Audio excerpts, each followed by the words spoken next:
अस्सलामु अलैकुम नाजरीन। इस एपिसोड के शुरुआत में हम देखते हैं ठिकाने पर फ्लावियो सिपाहियों के पास आता है और उनसे कहता है तैयार हो जाओ। जिन सिपाहियों को हमने गात लगाने के लिए भेजा था वो वापस नहीं आए। कोई मसला है? ये सुनते साथ ही सिपाही आगे बढ़ जाते हैं और फ्लावियोस उस लम्हे को याद करता है जब फातिमा ने उसके गले पर खंजर रखा था। इस ख्याल के बाद फ्लावियोस मुस्कुरा देता है, मगर अगले ही पल उसकी मुस्कुराहट परेशानी में बदल जाती है क्योंकि उरहान उसके बिल्कुल सामने खड़ा होता है। फ्लावियोस एकदम से तलवार बेनियाम करने लगता है तो उरहान उससे कहता है, मैं इसका मशवरा नहीं दूंगा। उरहान के हाथ में एक तीर होता है। ये देख के फ्लावियोस तलवार उरहान की जानिब फेंक देता है। उधर काई कबीले के अस्तबल में कासिम और सुलेमान काम कर रहे होते हैं। वो काफी ज्यादा गुस्से में दिखाई देते हैं। ये देख के दरसुन उनके पास जाता है और कहता है, क्या कर रहे हो सरदार जादू? क्या अपना गुस्सा घास पर निकाल रहे हो? सुलेमान कहता है, मैं सोच रहा हूँ कि जब इंसान गलती करता है तो उसको सजा मिलती है। दरसुन आगा ऐसा ही है ना? तो दरसुन कहता है, सरदार और सिपाही दोनों अपनी गलतियों की अदायगी करते हैं। कासिम आगे बढ़ते हुए कहता है, लेकिन मेरे बाबा ने कोई गलती नहीं की। सुलेमान कहता है, मेरे दादा बगैर किसी वजह के मेरे बाबा को क्यों सजा दे रहे हैं? दरसुन कहता है, सरदारों के फैसलों को समझना आसान नहीं है। सरदार जादू मलून खातून उनकी जानिब बढ़ रही होती है कि उन्हें बातें करता हुआ देख के रुक जाती है। कासिम कहता है, मेरे बाबा हमेशा करारगाह में रहते हैं, वो हमारे पास काम आते हैं, हम उन्हें कम ही देखते हैं। सुलेमान कहता है, लेकिन हम उदास नहीं होते क्योंकि हमारे बाबा बुरसा के लिए कोशिश कर रहे हैं। मगर क्या मेरे दादा को मेरे बाबा की कोशिशें नजर नहीं आती? क्या ये इंसाफ है? कासिम कहता है, मैं जानता हूँ कि मेरे दादा अब मेरे बाबा को भी और हमें भी पसंद नहीं करते। ऐसा ही है ना भाई? तो सुलेमान कहता है, बिल्कुल ऐसा ही है। मलहून खातून उन्हें बुलाती है और एकदम से उनके पास आती है। फिर उनसे प्यार करते हुए कहती है, जब तुम्हारे दादा बीमारी में मुब्तला है और तुम्हें याद कर रहे हैं तो क्या तुम उन्हें यहाँ मलामत कर रहे हो? फिर गुस्से में दरसुन को देखती है और आगे बढ़ते हुए कहती है, नीलोफर ये सब तुम्हारे कारनामे हैं। उधर उरहान फ्लावियो से कहता है, चारदार कबीले में भजन तीनी कमानदार। तो फ्लावियोस कहता है, बुरसा में शिकस्त खाने के बाद उनकी नजरों से गिरने वाला शहजादा, क्या तुम चाबदार कबीले में मरने के लिए आए हो? उरहान कहता है, तुम ऐसे बात कर रहे हो जैसे तुमने कमान को पकड़ रखा है। फ्लावियोस मुस्कुराते हुए कहता है, और तुम ऐसे बातें कर रहे हो कि ये जगह मेरे आदमियों से नहीं बल्कि तुम्हारे आदमियों से भरी हुई है। अगर तुम मुझे यहाँ पे मार डालोगे तो तुम यहाँ से जिंदा नहीं जा सकते, ये बात तुम जानते हो। तुम्हें खामोशी से मुझे पीठ पीछे मारना चाहिए था, तुमने ऐसा नहीं किया, इसका तुम्हें बहुत अफसोस होगा। उरहान कहता है, चाहे वो मेरा दुश्मन ही क्यों ना हो, हम कभी किसी को पीठ पीछे नहीं मारते। फ्लावियोस कहता है, क्या ऐसा है? उधर मलून खातून बहुत गुस्से में नीलोफर के पास जाती है और कहती है, तुम्हारे बच्चे तुम्हारे हाथों से निकल रहे हैं। नीलोफर कहती है, क्या हुआ? क्या उन्होंने कोई गलती की? तो मलून खातून कहती है, गलती उन्होंने नहीं बल्कि तुमने की है। बच्चे सरेआम अपने दादा को बुरा भला कह रहे हैं। कबीले के सरदार को नीलोफर कहती है, वो बच्चे हैं, वो सिर्फ वही कहते हैं जो सुनते हैं। मलंग खातून कहती है, अगर उन्हें समझ ना आए तो फिर बताया जाए और समझाया जाए। तुम्हारी तरफ से छोटे अपने बड़ों के अल्फाज पर सवाल करने वाले बड़े होकर रियासत को नजरअंदाज कर देंगे। रियासती मामले पर बात खमों में नहीं होनी चाहिए। कबीले में सरगोशी बाद में बदमनी का बायस बन सकती है। नीलोफर कहती है, मेरे बच्चे अपने बाबा और दादा दोनों के वफादार हैं, सिर्फ उनके दिल टूटे हुए हैं। मलून खातून कहती है, जो टूटा है वो दिल नहीं निजाम है। सरदार जादे को अपना मुंह बंद रखना चाहिए, वो हमारी रियासत के बुनियाद होंगे। कासिम और सुलेमान तरबियत याफ्ता होना जरूरी है, उनमें नज्म जद का फुकदान है। नीलफर कहती है, मैं अपने बच्चों की देखभाल कर रही हूँ। मलून खातून कहती है, जाहिर है अब से मैं भी उन पर नजर रखूंगी। अगर मैंने दोबारा ऐसी बातें सुनी तो तुम्हें मालूम होना चाहिए कि उनको तरबियत तुम नहीं, मैं दूंगी। ये कहते साथ ही मलून खातून खेमे से निकल जाती है। उनके जाते साथ ही कासिम और सुलेमान खेमे में दाखिल होते हैं और अपनी माँ के गले लग जाते हैं। नीलोफर भी उनसे बहुत प्यार करती है।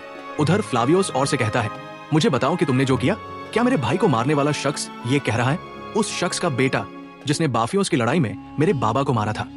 बुरहान कहता है, बुरहान साहब ने तुम्हें बताया था, मुझे इसे दोहराने पर मजबूर ना करो, हमने तुम्हारे बाप को नहीं मारा। फ्लावियोस कहता है, तुम झूठ के साथ एक दूसरे का दफा करते हो। बुरहान कहता है, हम अपनी जान को खतरे में डालकर हमेशा सच बोलते हैं। फ्लावियोस, मैंने तुम्हारे भाई को मारा क्योंकि हम जंग में थे।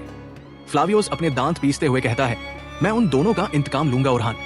उरहान कहता है, अगर इंतकाम लेना है तो मर्द की तरह लो, चुपके से मेरे बाप को जहर देकर नहीं। ये कहते साथ ही उरहान तलवार फिर से फ्लावियोस की जानिब उछाल देता है।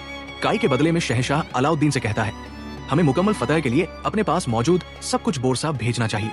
अलाउद्दीन कहता है, ये बहुत बड़ा फैसला है शहंशाह साहब, हमें सरहद पर मौजूद सरदारों और सिपाहियों से मशवरा करने की जरूरत है। शहंशाह गुस्से से कहता है, अलाउद्दीन साहब, जिरगे में जाया करने का कोई वक्त नहीं है। काफिर हम पे हमला करने के लिए तैयार बैठे हैं। सरदारों से पहले अलखानी हमारे दरवाजे पर होंगे। हुक्म तुम्हारा है, बस हुक्म दो और हम इस काम को खत्म करें। इसलिए मैं हरिस तो वहां दाखिल होता है और कहता है, हुजूर, नको से आने वाला सामान वाला काफिला। अलाउद्दीन एकदम से पूछता है, उस काफिले को क्या हुआ? हरिस्तो के जवाब न मिलने पर अलाउद्दीन चिल्लाते हुए कहता है, मैंने पूछा क्या हुआ काफिले को, मगर हरिस्तो बिल्कुल खामोश रहता है। उधर फातिमा ये गीत को लेकर मुसलसल कबीले की जाने बढ़ रही होती है और हकीम को इतला देने के लिए एक सिपाही को आगे भेज देती है। दूसरी तरफ उरहान फ्लावियो से पूछता है, तरियाक कहाँ है? तो फ्लावियोस कहता है, किस जहर की बात कर रही हो? उरहान कहता है, उस हर की बात कर रहा हूँ जिसकी वजह से तुम्हें नहीं मारा। फ्लावियोस तलवार जमीन में गाड़ते हुए कहता है, उरहान तुम गलत हो, मेरा जहर से कोई ताल्लुक नहीं है। हमने अपने बाप से आमने सामने ईमानदारी से लड़ना सीखा है। उरहान कहता है, जब जहर के साथ तुम्हारा कोई ताल्लुक नहीं तो जहाँ जहर है वहाँ क्या कर रहे हो? फ्लावियोस कहता है, मैं यहाँ काइयों को तारीख में दफन करने के लिए इत्तेहादात करने आया हूँ। अलखानी और बाजन तीनियों का इत्तेहाद। काई केबले में दरसुन इधर उधर देखते हुए आगे बढ़ रहा होता है। कासिम सुलेमान और नीलोफर को खेमे से निकलता हुआ देखकर दरसुन एकदम से छुप जाता है। आगे बढ़ते हुए अस्मा नीलूफर के पास आती है तो नीलूफर उसे कहती है, अपनी नजरें बच्चों पर रखो, मलून खातून को तनकीद के लिए मौका ना दो। तो अस्मा कहती है, गोंजाचा खातून ने आपकी करीबी खवातीन के फराइज बदल दिए हैं। तो नीलूफर कहती है, कोई भी हमारी कोशिशों को जाया नहीं कर सकता, मैं उन्हें इजाजत नहीं दूंगी। गोंजाचा का वक्त भी आएगा। इसलिए मैं हनीमा उसके पास आती है और कहती है, खैर भाभी। नीलोफर उसे कहती है, क्या तुम नहीं देख रही क्या हो रहा है? एक तरफ मलून खातून और गोंचा दोनों मेरे साथ गड़बड़ कर रही है। ये कहते साथ ही नीलोफर आगे बढ़ जाती है। दरसुन छुपते छुपाते नीलोफर के खेमे में दाखिल होता है, मगर हलीमा उसे देख जाती है और दरसुन जैसे ही चिट्ठी रखने लगता है, हलीमा एकदम से उसके गले पे खंजर तान लेती है और कहती है, लुटेरे तुम यहाँ क्या कर रही हो? मैं तुमसे पूछ रही हूँ तुम कौन हो? दरसुन पलटता है और खंजर हलीमा के गले पर तान लेता है। दूसरी तरफ उरहान फ्लावियो से कहता है, मेरे दादा अर्तगल को हलब में और मेरे बाबा उस्मान को सोगद में दफन करेंगे। ये कहने वाले कुमानदार थे, किसी को भी उनके नाम तक याद नहीं। फ्लावियोस कहता है, लेकिन मेरे भाई का नाम जब तुम्हारा खून मेरी तलवार पर लगेगा तो याद आएगा। उरहान फिर से कहता है, मैंने तुम्हारे भाई को मारा क्योंकि हम जंग में थे। जंग के उसूल सब जानते हैं, इसलिए अलखानी सिपाही उरहान के सिपाहियों को देख के उन पे हमला कर देते हैं और उरहान के सिपाही भी उनका मुकाबला शुरू कर देते हैं। ये आवाजें सुन के फ्लावर्स कहता है, उरहान मुझे लगता है कि हम अब भी जंग में हैं। ये सुन के उरहान को मान फेंकता है और तलवार निकाल लेता है। वो दोनों एक दूसरे पर हमला करते हैं, दोनों की तलवारें टकरा जाती है। इधर फातिमा यकीद को लेकर कबीले में दाखिल होती है। दीदार और शहंशाह भागते हुए उसके पास आते हैं। फातिमा अलाउद्दीन से कहती है, भाई इसका बहुत ज्यादा खून जाया हो गया है। शहंशाह चिल्लाते हुए कहता है, जल्दी से शफा खाने वाले खेमे में ले जाओ, जल्दी करो जल्दी। अलाउद्दीन सिपाही की मदद से एकदम यकीद को उठाता है और शफा खाने वाले खेमे की जानिब बढ़ जाता है और कहता है, शहंशाह साहब आप यहीं पर इंतजार करें। यकीद को खेमे में ले जाता है और शहंशाह फातिमा से पूछता है, मेरे बेटे के साथ ये किसने किया? फातिमा कहती है, काफिले पर हमला हुआ। अगर उरहान भाई वक्त पर न पहुंचते तो हमारी हालत बहुत ज्यादा खराब होती। गोंजा एकदम से पूछती है, उरहान वो वहां क्या कर रहा था? नीलोफर पूछती है, उरहान कहाँ है फातिमा? फातिमा कहती है, वो उनके पीछे गए हैं। शहंशाह चिल्लाते हुए कहता है, वो फिर से नाफरमानी कर रहा है, उसे इस हमले के बारे में पता चला लेकिन हमें नहीं बताया। नीलफर कहती है, अगर उसे पता चला तो उसने क्या गलत किया? शहंशाह साहब वो वक्त पे पहुंचा और इनकी मदद की। दीदार कहती है, वो पहुंचा है तो मेरा बेटा इस हाल में क्यों है? मेरा बेटा खून में लथपथ पड़ा है, क्या तुमने नहीं देखा? तुम्हारा उरहान हमेशा बहादुर बनना चाहता है, हमेशा आगे रहना चाहता है, लेकिन देखो जख्मी मेरा बेटा है। उधर फ्लावर्स उरहान से कहता है, हम इसे एक आज मरेगा। ये कहते साथ उरहान पे खतरनाक हमला करता है, मगर उरहान फुर्ती से पीछे हट जाता है और कहता है, मैं यहाँ अपने बाबा के लिए शिफा लेने आया हूँ, मैं उसे लेने से पहले नहीं मरूंगा। फ्लावियोस कहता है, मैं तुम्हारे बाप पर सिर्फ एक ही एहसान करूंगा, वो ये कि तुम्हें उनके पास भेज दूं। वहां के पास रखे हुए बारूद के ड्रम को देखता है और उरहान पे हमला कर देता है। उरहान उसके हमले को नाकाम बनाते हुए बारूद के डब्बे को बचा लेता है। इसलिए उरहान के सिपाही अलखानी सिपाहियों का काम तमाम करने के बाद वहां पहुंच जाते हैं। उरहान फ्लावियोस से कहता है, अपनी तलवार नीचे रखो फ्लावियोस, कोशिश करो कि इंतकाम मैदानी जंग में लो, मुझे सिर्फ अपने बाबा की शिफाता चाहिए।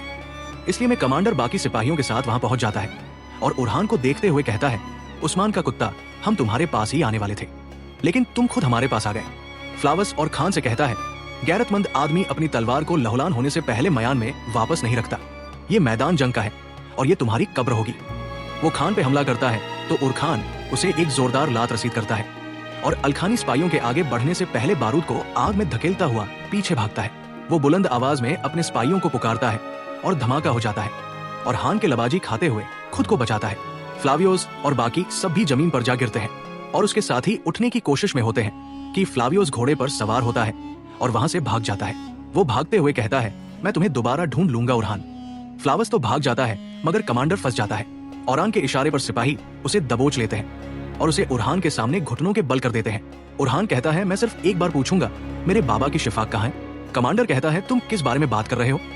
ये सुनते साथ ही उरहान उसे एक जोरदार लात दे मारता है और कहता है, मेरे साथ ये खेल मत खेलो वरना मैं तुम्हें इस आग में जला दूंगा। कमांडर कहता है, तमोरताश मुझे मार देगा, वो मुझे भेड़ियों के सामने डाल देगा। और हान कहता है, क्या तुम्हें लगता है कि मैं तुम्हें जिंदा छोड़ दूंगा?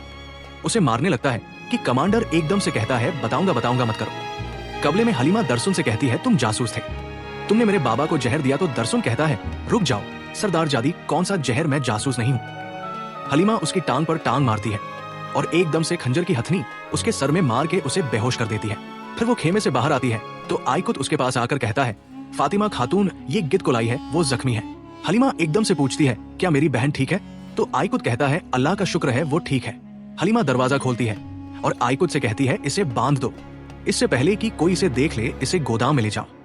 आइकुत खेमे में दाखिल हो जाता है और हलीमा वहां से चली जाती है। तो नाजरीन, इसी के साथ एपिसोड भी इख्तिताम पजीर होती है। वीडियो पसंद आए तो लाइक कर दे, शेयर कर दे, सब्सक्राइब नहीं किया हुआ तो सब्सक्राइब करने के साथ साथ घंटी वाले आइकॉन को दबाना मत भूलें। मिलते हैं इंशाल्लाह नेक्स्ट वीडियो में, तब तक के लिए रखें अपना और अपनों का बहुत ज्यादा ख्याल। अल्लाह निगहबान।